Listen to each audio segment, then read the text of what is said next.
Good morning. It's a overcast day here in Cary, North Carolina. Came out a little bit later than we usually do, but just checking out things. And I'll be honest with you, I have been touching these, but you can actually smell that the peppers, the capsaicin that's in them. This is a chocolate habanero, and it is slow to bud. It had a bud on it, and I'm wondering if a deer tried to get to it and that pepper got to it. But at any rate, lots of blooms on this Scotch bonnet. My Marconis are doing well. They are historically large peppers, but as I said, on the Scoville scale, they are not that high. So you can bake them, eat them, slice them, do a lot of things with them, and they're really good tasting. One thing we learned on our journey, and you all probably have heard elderly people say piddling. You've got to come out here and piddle in your garden a little bit, which means just checking things out, pulling weeds, making sure everything is doing what it's supposed to do. As we mentioned again, sadly, um, deer came out here and got this watermelon. And what we will do next year is also wrap netting around this area because they come through the backyard and run through. But look how sustainable this cantaloupe plant is. Again, deer are out here pollinating, and hopefully we're going to get some cantaloupe, or at least one, so we can show you all. This eggplant has a beautiful bud on it. It's purple, which makes sense. So we may be getting an eggplant. But again, this is what I call pepper paradise: bell pepper, Marconi's, Scotch bonnet, and chocolate. My bell peppers are belling, so I'll get those with some more buds on it. So that's been pretty exciting for us.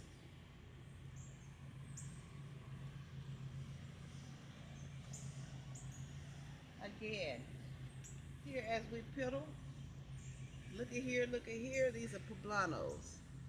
Now they're called poblanos at this point, but if you were to dry them out, then they're called ancho.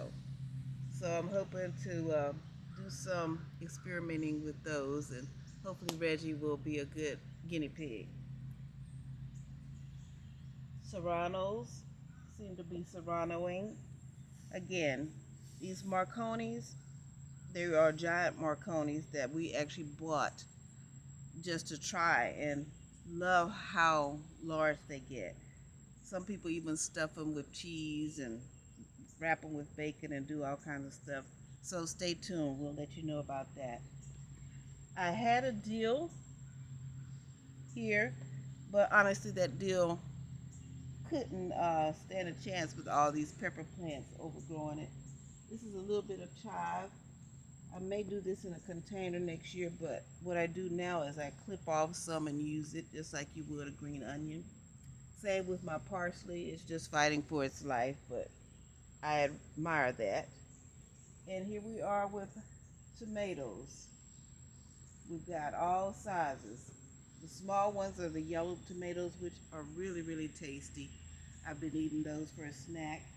And then here you go right here, two better boys. And look at these insects doing their work on them. But they are coming along nicely. And as we said before, we've learned about propping, and we may get one or two cucumbers. We had one yesterday and I ate it and it was delicious. I didn't even share it, and my bad, honey. But again, this is an Anaheim pepper. There's some basil deep down underneath. So we've learned several things this year. One of the main things we learned is that we really enjoy this. It's very therapeutic. We come out twice a day, and that's our time with our children, as we call them. We also learned about spacing. Uh, you don't want to have too many plants in your area because they grow tremendously, and then they don't have enough room to do their thing. So we had squash and zucchini here, but we did have a spacing issue with them. And I literally just stuck that Anaheim pepper down in the midst of this, and as you can see, it's trying to maintain. But this is a sum total of 4 tomato plants, and it really looks like about double that because they've all done their thing. That one is tall, it's actually taller than my husband, which says a lot. And again, we're just going to keep doing this. It's a wonderful feeling to eat off your land, as they say. There will be no chickens or cows out there, but there will be vegetables, as my grandmother used to say. So that's it for Pink and Green Acres today. Hope you enjoyed our tour and watching us grow, and we'll be in touch.